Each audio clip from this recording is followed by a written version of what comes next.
My name is Samantha Curran, and I have the extreme privilege of being asked to MC for tonight, which I was very excited about. I just wanted to make sure that everyone's getting seated because, just kidding, we already did that. Anyway, everyone looks fantastic. Everybody's dressed up nicely, and I just want to get a quick round of applause for that.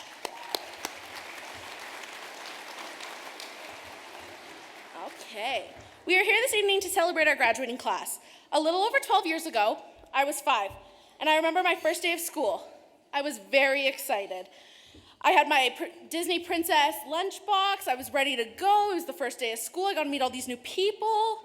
My parents, just like they are tonight, were snapping pictures, very excited. Oh my God, my baby, blah, blah, blah. Just kidding. I love you guys. Thank you. And I met a lot of cool people, and a lot of the cool people that I met are still actually here today, which is not something that a lot of people get, which I think is very, very special. We are getting ready for dinner pretty quick here. So I'm going to ask that Luke Jackson comes up to say grace, please. Yay.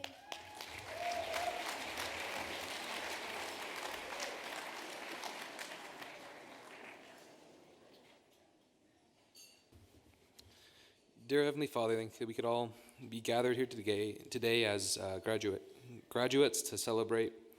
And please bless the food tonight that will nourish our bodies. And please bless us with safety throughout the rest of the night. And in the name of Jesus Christ, amen.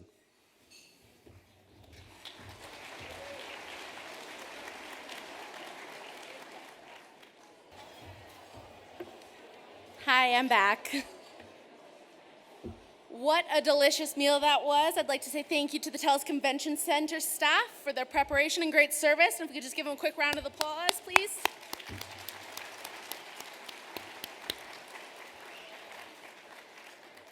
So, here we are on the edge of our real lives. Today, things are different than they were 12 years ago.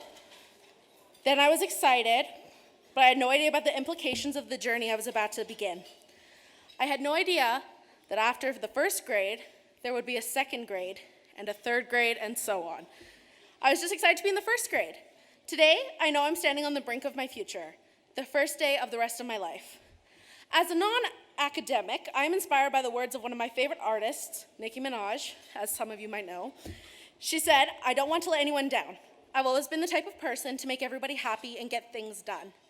I want everything to be 100% perfect." Some of us are here today, including our parents, and we're wondering how our lives are going to turn out. And it's okay to wonder, but I also think it is important to realize that our future is not just something that happens to us, it's something for us to create and make ourselves happy with our 100% perfect. Speaking of 100% perfect, we have a graduate who knows a lot about this, our class historian, Quinn Fitzgerald, who earned 100% on her biology 30 diploma, she's here to share some highlights of our school journey here at SCHS, and if I could just ask Quinn to come on up to the stage, please. Thank you.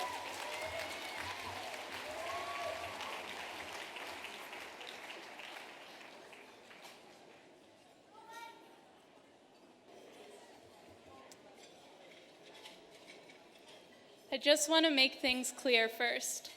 This isn't a history lecture where I'm going to talk to you about the conflicting ideologies of the Cold War, the Great Depression, the Confederation, or any of that really exciting stuff we're taught in social studies. But instead, nevertheless, I am a historian, and this is a history lecture. 25 years after the class of 2015 graduated from Springbank Community High School. You know, since Samuel Moyer became the youngest Supreme Court Justice of Canada, who speaks all 6 official languages of the UN, and Jesse Starkman just finished reporting on TSN about Tegan Wilson's 28th Olympic gold medal. And the best part about it, none of you have to write a diploma. So welcome, class, to History 2015, The Path to Greatness. An infinite number of special moments stand out when looking back on their 4 years of high school. And by moments, I don't mean all of the days they had to sit in class and listen to Miss Med teach them about Vesper shapes, but rather the days when she would bring in baking and let them watch her favorite YouTube videos and the magic school bus instead. While the class of 2015 may not have realized this at the time, those brief instances allowed them all to prosper, academically, athletically, artistically, and professionally. If it weren't for capturing those occasions, these students would not have transcended mediocrity as they did, becoming business entrepreneurs, lawyers, engineers, and Academy Award-winning filmmakers. You know who you are, Chris Buchanan. Prior to their success, however, it wasn't unusual for people to think that there wasn't a ton of hope for those kids.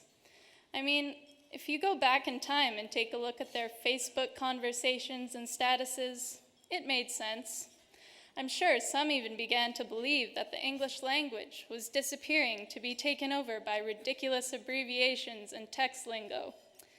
Don't worry, Mr. Dearden, they never let that happen. Because somehow, despite the overuse of YOLO, LOL, and the multitude of Snapchat selfies, they did become truly amazing. Classic historians would argue that it's because they learned so much over their 4 years of high school, from the parts of a cell and developing a thesis statement to taking derivatives and Hess's law. But considering the majority of their class time was in fact spent playing Tetris Battle, that's probably not the case. So how did they become such an incredible group of people? It all began in September 2011, their grade 9 year, when a group of emotion-filled 14-year-olds crowded the front foyer of SCHS, sharing stories with each other of their last summers before high school. I'm sure Nicole Brannon certainly had an advantage in that moment, peering over everyone's heads by at least a foot.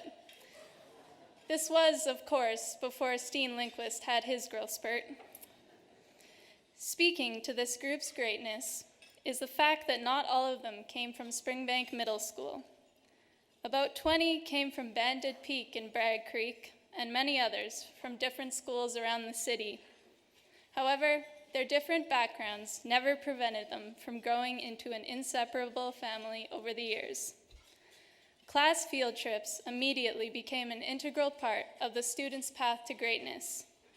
To name a few, they went to movie theaters to watch Hugo, The Great Gatsby, and The Hunger Games, to French or Spanish restaurants for delicious lunches, on swimming and skiing field trips with gym class, on adventures exploring downtown Calgary, and to the University of Calgary Health Sciences Department for Biology. For the record, Mr. Matthews did let the bus driver leave without Nicole Becker and Ashley Phillips after that field trip. However, one of the most impactful field trips for a number of students may have been the one to the zoo in grade 9 with Mrs. Reynolds. A life lost far too soon to cancer, Mrs. Reynolds was a teacher who inspired and encouraged daily. And I'm sure she was the only one to allow her advisory class to play full contact Duck Duck Goose. Speaking of full contact, competitive and talented athletes in the class of 2015 were certainly abundant. Rocky View League MVP football players like Graham Leach and national champion volleyball players like Brianne Kwong, among other incredible athletes, never failed to impress. Talk about Phoenix pride. And who could forget Hugh Stonis, the only football player who would easily transition from his Phoenix football gear on the field to his Burberry plaid off the field. Of course, Charlie Mallory always thrived whenever given the opportunity to play dodgeball in gym class, with his unbelievably intimidating and impossible to dodge throw. It was also never a surprise to see the rugby girls like Janine Joma, Alexa Burnett, Nikki Ferguson, Kelly Melrose, Maddie Marcotte show up with KT tape on their arms or legs. That's when you knew they worked hard. This hard work ethic was always evident in the arts as well. I mean, Lucas Sidonic welded a chicken bigger than he was out of metal in his grade 12 year, just because he could. I should probably mention that Lucas's wholehearted passion for chickens is still alive and flourishing even to this day. On the media arts side of things, Kayla Brian always fully dedicated herself to the yearbook, year after year, to ensure its success. Needless to say, the drama productions that were put on by the school were always unforgettable, where students displayed a gift for acting in Little Shop of Horrors, Glee, Footloose, Into the Woods, and the student-written play Crazy Little Thing Called Love. These plays proved to be performing debuts for Haley Cole and Lexa Bobanek, who are now renowned Broadway actresses in New York, and for Cole Bradley, who went on to sell out stadiums around the world. One thing that quickly became a weekly tradition on Fridays for those who were fortunate to be in a class with Mr. Dearden, Madame Kamba, Madame Lightfoot, and later Mrs. Austin was carrying cookies. For those cookie connoisseurs, it was an opportunity to establish whose mom was the best baker. In all honesty, carrying cookies was supposed to be a way to get to know others by answering a certain question, but the cookies always evidently took priority. To say the least, students at SCHS were fortunate when it came to opportunities for travel. There were trips to Germany and Switzerland, Vietnam, the European battlefields, Costa Rica, London and Paris, France, China, New York, and a sailing trip around the Gulf Islands, more commonly known as Marine Bio. Perhaps it's because you get to know your teachers and friends a little too well, or because the parents aren't around, but the trips are without a doubt where most memories are made. However, trip memories for Brad Bannerman may be a little different. After he flew horizontally into a tree and separated his ribs on Marine Bio, at least he realized not to capture the flag so seriously after that. While opportunities for the class of 2015 were endless, they never forgot to give back. The annual charity hockey game and concurrent sock drive were always a success, providing for the Chase Hoodie Memorial Fund and the Mustard Seed. They raised money to sponsor 4 girls at the Kisaruni Girls' School in Kenya through Free the Children, and leadership was always a driving force behind other charitable actions. Most fun of all may have been the fundraisers for kids' cancer care, where daring students like Chris Martin, Luke Jackson, and Stefan Armand shaved their heads, and Natasha Kornak said goodbye to her long locks. Of course, they all got to watch the so-called tough guys cringe and scream in pain while getting their legs waxed. Grade 12 was without a doubt the most memorable year of them all, beginning with a pep talk on the first day of school from Mrs. Davidson, the school's new energetic and committed principal. She addressed the class of 2015 as they proudly sat on the bleachers, most likely thinking to themselves, wow, we're such a big deal. By the way, having the ability to sit in the bleachers during assemblies was definitely an indicator of greatness and superiority. The stress of university applications and diplomas gradually set in, but that never stopped the graduates from having fun and embracing their final year together. Everything from senior skip day, the till next time assembly, the powder puff football game, overwearing their grad sweaters, the camp out at school, and finally, graduation, made high school end on such a high note.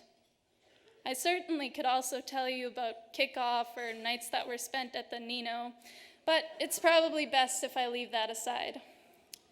Although we've established that the teachers can't take too much credit for the success of the class of 2015, they certainly can take some. Mr. Matthews, although you retired and moved to Galliano Island to do research on nudibranchs, your frequent digressive stories in biology were never forgotten. Mrs. Austin, your secret came out of the bag a long time ago. Everyone knows you're a rapper in real life. Mr. Heidebrecht, your physics classes didn't forget when you told them at the beginning of the year to be tenacious. I swear, they did their best. Mr. Carter finally gave up on the Canucks. That made Mr. Fraser really happy. Senora OP, your students secretly loved the dance lessons you made them take every year. As for Mr. Dearden, well, he just couldn't give up teaching and is still working at Springbank, but his candlelit Macbeth readings never get old. And Mr. Stratton, you were probably as immature as the students in your class, but I think that's why everyone liked you so much. Now I hope you can see what led Springbank's graduating class of 2015 to where they are today, and where their greatness planted its roots and continued to grow from then on. I've only mentioned a fraction of the students who have contributed to what makes this class unique, but I can guarantee that everyone from Danish Ahmad to Kaylin Zhao has been important. For the most part, I've learned everything there is to know about this group's past, although there are a few questions that do remain unanswered. First of all, how do you tell Ethan and Tanner Wright apart? Secondly, was the dress actually blue and black, or was it white and gold? And finally, a question that might actually reign over us forever. Josh, do you really play baseball? Thank you.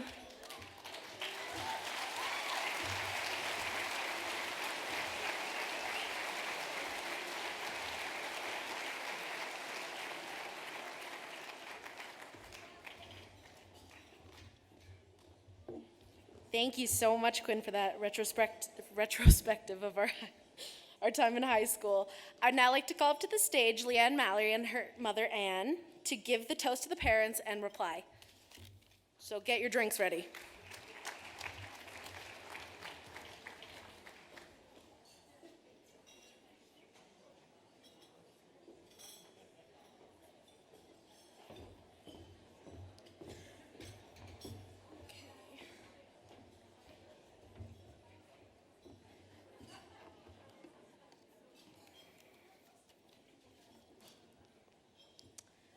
Good evening.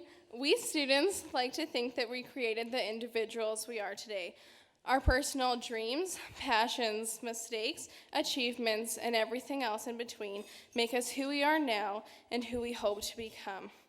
Although we often don't like to admit it, you, the parents, have always been the key people who helped us create the unique individuals we are today. Your unconditional support is often overseen in our busy day-to-day lives. We generally don't take the time to realize what constant dedication you have put into helping us succeed and reach our goals. You have always been our #1 fans, cheering from the sidelines, whether it be at an arena, field, pool, court, or auditorium. Yes, there have been struggles, tears even, but the light through the worst of them has always been our parents. You have a way of making us believe in ourselves when we have lost hope. You challenge us to be the best we can be because deep down, you know how truly special we really are. It's funny, in grade 1, we all got school supplies with our parents and took our first day of school photos. By the first day of grade 12, we didn't need any more supplies, and we grabbed the keys and left before you had the chance to take the dreaded picture. You have seen us through every stage. Some I'm sure you hoped would pass sooner than others, but you stayed patient throughout the entire time. I'm sure for many parents, high school graduation feels like the end. Yes, it is the end of a major chapter, but at the end of the day, you are our parents and we will always need you. We will come back time and time again. But for now, I thank you on behalf of the entire 2015 grad class for getting us through these past 12 years. Your dedication and commitment to helping us succeed can never be repaid. I'd like to invite you all to raise a glass to our fabulous parents. To the parents.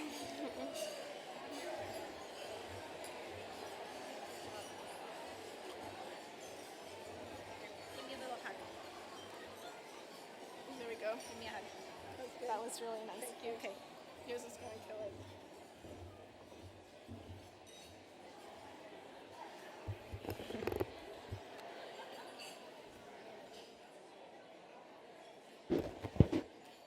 Thank you, Leanne. I hope you all know that your parents are absolutely bursting with pride tonight. It is so exciting for all of us to be here tonight to celebrate this milestone with you, your friends, your family, and your amazing, dedicated teachers. You have all enriched our lives more than you will ever know. You know, sometimes I think as new moms and dads, we have an idea that it's going to be our job to teach you about life. And it doesn't take long till we suddenly start to realize that you're actually the ones that are teaching us. You broaden us and you make us see life from a different perspective. And as we follow you on your journeys, you lead us down paths that we might not have otherwise traveled. Along the way, we've met many wonderful friends, many of whom are here tonight. Thank you from all of us for every bit of the journey. Yes, there have been bumps along the road. We've had to wipe some tears, and we've had to be mad when we think that you've veered off the path. We've seen you struggle, and we've also seen you triumph as you've matured into the fine people that you are today and discovered yourselves. And now, as parents, it is our job to encourage you to move on into the world and find your own way. Tonight signals the end of a certain phase for all of us. It is bittersweet, especially for your parents.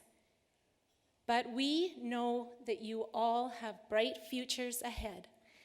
We want you to follow your hearts, to dream big, and never be afraid to see how vast your life can really be. The Springbank graduating class of 2015 has always been an exceptional group of students. Tonight is your night. Be safe, have fun, take the time to reflect on your hard work and all that you've accomplished, and cherish the friendships that you have made. I want to tell all of you that your parents love you more than you will ever know. We're proud of you, and we'll always be there for you. We wish you nothing but the best in the years ahead. Congratulations to all of you from all of us.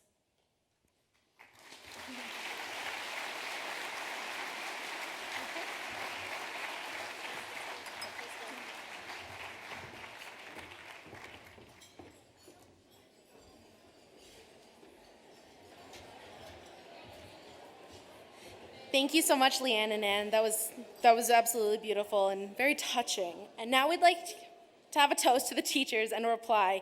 Would Natasha Kornak and Mr. Lucas, I almost called him Mr. Tony, sorry. Mr. Lucas, please come to the stage.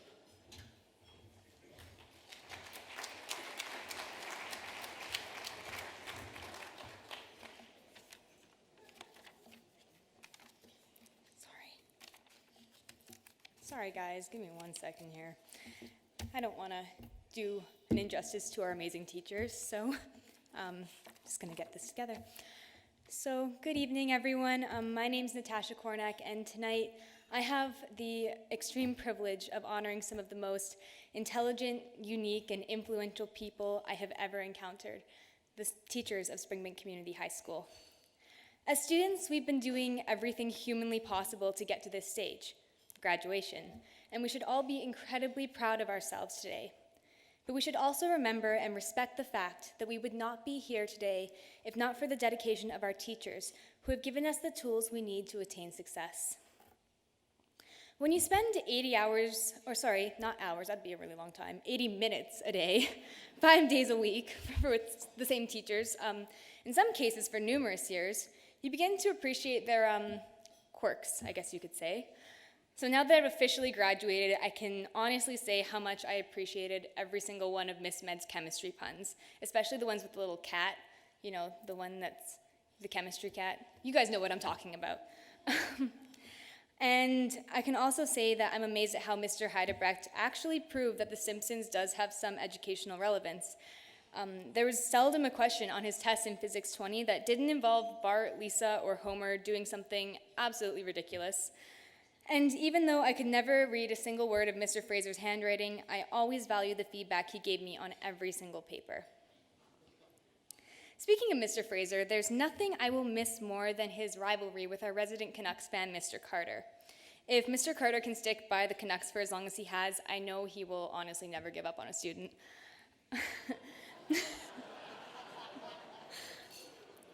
For those of you who don't know, Mr. Fraser and Mr. Carter have now a 7-year-long wager. When the Flames and Canucks play each other, the supporter of the losing team has to wear the winning team's jersey. And let me tell you from experience that when Mr. Carter walked into class wearing a Flames jersey, you knew what kind of class you were in for. Our teachers have taught us some of the most valuable life lessons. And to the teachers, I hate to break it to you, but it's not necessarily your lessons on how to write a proper thesis, the difference between mitosis or meiosis, or any single one of Newton's laws that we'll remember years down the road. Not to say that those things aren't important, but you've taught us so much more than that. I mean, it's next to impossible to leave one of Mr. Matthews' biology classes without hearing one of his rather lengthy life stories. And although the moral wasn't always crystal clear, I think that maybe a few years down the road, I'll thank myself for paying attention in your classes. Also, I don't think there's a single student in this room who hasn't received a minus from Mr. Evely. But looking back, those minuses only made me push myself to be better, and I think all of the students can say the same, because you gave out a lot of minuses. Like, even worse was, or more rare was when he would get a plus. That was like an urban legend, and I don't think that I've ever heard of that actually happening. But the lessons that we'll remember years from now are the spontaneous ones that have shaped each of our character. You've taught us to be compassionate, to lead with integrity, to pursue our passions no matter what they might be, and to go where no one has ever gone before, and all the while to work hard in everything we do.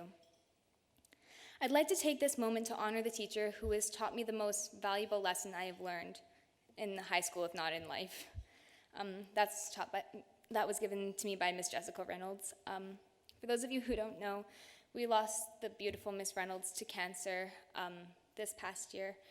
And, I think something that we should take from her is to live every single day to the fullest and to be happy and to live without regret. And that's, I think, the most important thing we can remember going forward. On a happier note, it's a really exciting day for us grads, but it's an even more exciting day for our teachers because after 4 long years, they're finally getting rid of us. I think I speak for the entire graduating class when I say that I'm incredibly grateful for your dedication to our education and for shaping us into all-around better people. For those teachers who joined us this year, I sincerely hope that you've enjoyed your first year at Springbank and that it will be the first of many. And for those of you who are leaving us this year, well, I hope that as students, we've left a mark on you as great as you have on us. Thank you for being a part of our little family. And now I'd like to leave the teachers with a piece of wisdom on behalf of the Springbank Community High School class of 2015. Never stop what you're doing. Know that you're always appreciated. Continue to make us proud to have sat in your classrooms. Also, take some time for yourselves, because after 4 years with us, you really deserve it. Thank you.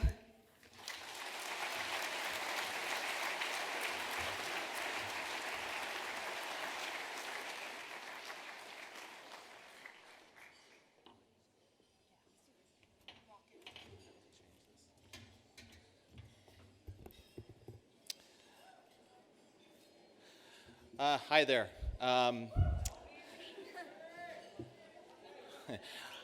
I've been teaching half-time for the last couple of years, so I certainly haven't taught everybody, all the students in the room. I am Tony Lucas. I am not, he who must not be named from Harry Potter.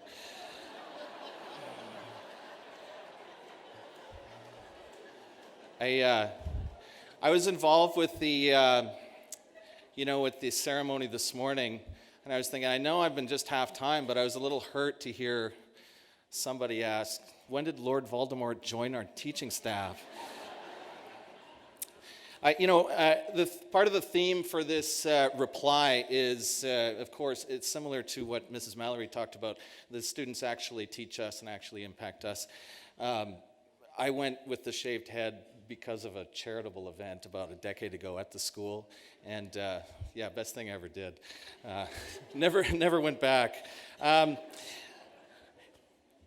On behalf of our school's teachers and other staff, I'd like to thank you, Natasha, for your kind words. I will, however, disagree with you on one point. I can't speak for all of us, but personally, I will not be happy to see this year's grade 12s move on.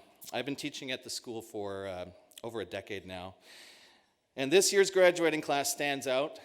This was referred to in one of the other speeches this morning, but you've achieved what is always a worthy goal.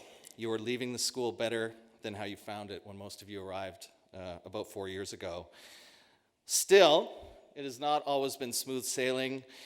At the rehearsal for the graduation ceremony, I had the chance to view pretty much the entire group and to reflect. When Charles Sart wandered sleepily in a half hour late and received a rousing ovation, like this is some kind of great accomplishment, I couldn't help but remember his similar disposition in my psychology class. I'm not sure. Is it ironic that Charles appeared to sleep through large portions of our discussions on sleep deprivation? I also thought about, of course, Cole Pollard. Did Cole actually think that I was teaching a course entitled NFL Fantasy Draft? Because that seemed to be what he was focused on most of the time in my class. I also thought about all the students I've asked to leave the classroom, kicked out. Maybe this is wrong, but I used to enjoy it when I would ask students to leave because they were a distraction. I had a classroom door that was kind of tricky. Some of you may remember this. And then it only opened if you turned the handle up. So students would sometimes angrily fail to open the door when they were trying to leave, thus banging their heads on the glass. I don't know, maybe I was wrong, but I thought that was hilarious.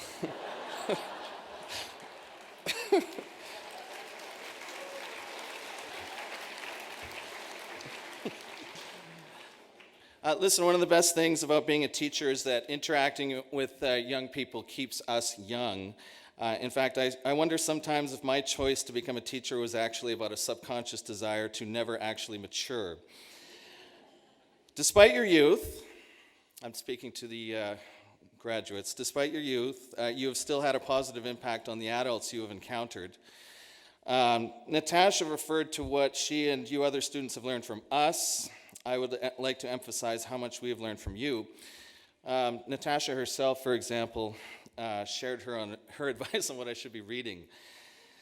This is how I ended up reading a novel by John Green called An Abundance of Catherines. I'm glad I read it because lots of students were reading John Green books, and I was able to learn what they were about. I was pretty surprised, though, when I got to the last page, and it said that if you've read the entirety of this book and you're male, you are required to surrender your man card. So here I am without my man card, but I am still really happy to see all the faces out there. I think about what a dedicated, mature, hardworking, well-intentioned group you are, despite what I said about enjoying watching students bang their heads on the glass of my classroom door. I believe I have become a better person for having known you. Thank you for being who you are. Thank you for sharing yourselves with us for the past 4 years. And best wishes to all of you in your future endeavors. Thank you.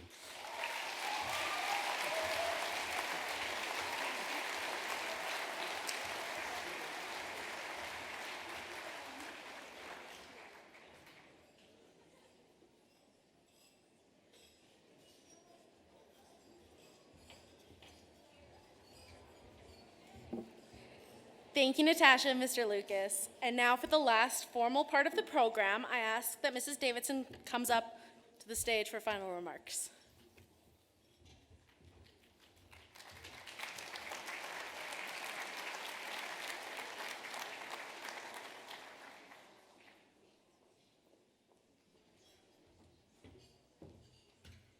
Okay, we're way in the back, but it's great because we see everybody as they're coming and going.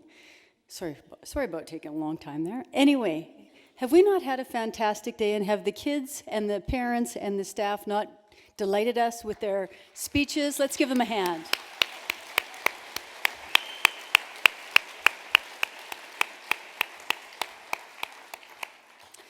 Well, an evening like today, a day like today, would not have been possible if not for the efforts of many people.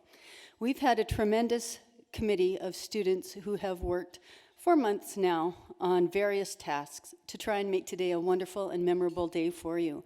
I'm just going to ask all of the members of the grad committee if you could just rise at your tables, please, and if we could give all of them a hand, because they have made today wonderful. To our grad committee.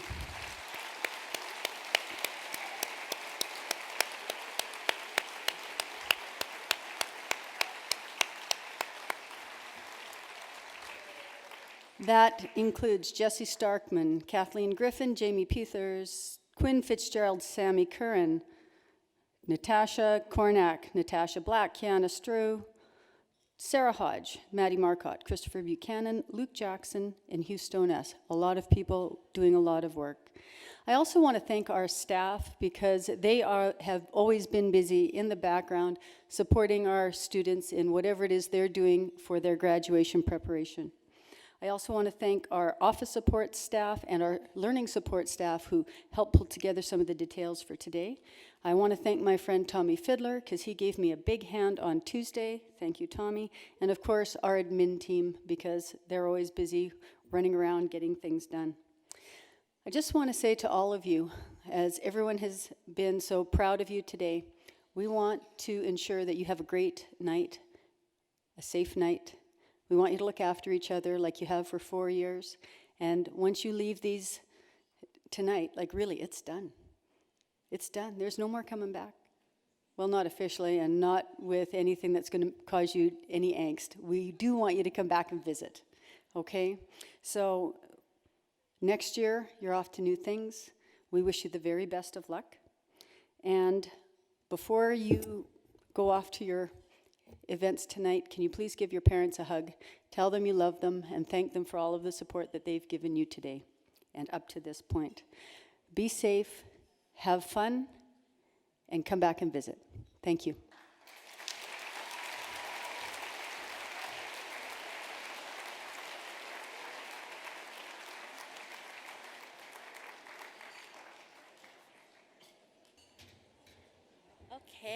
Okay, here we go. Okay, thank you, Mrs. Davidson, for that.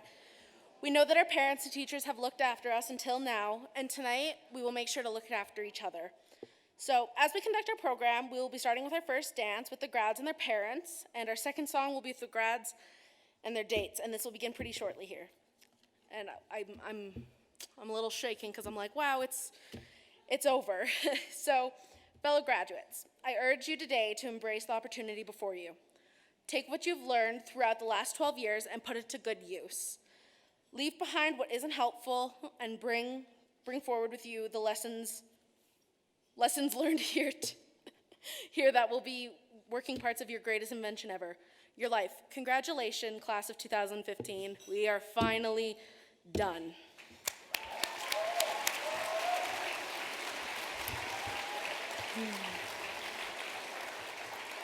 And sorry, I should have said that last. 2 quick things. Anyone who has not seen Mrs. Martin, she will be out in the hallway, so go see her. And everyone who's on grad committee, please come up to the stage to, not formally up to the stage, just up to the stage, because Mrs. Davidson told me to say that. So thank you so much. Have a great night, everyone. Be safe.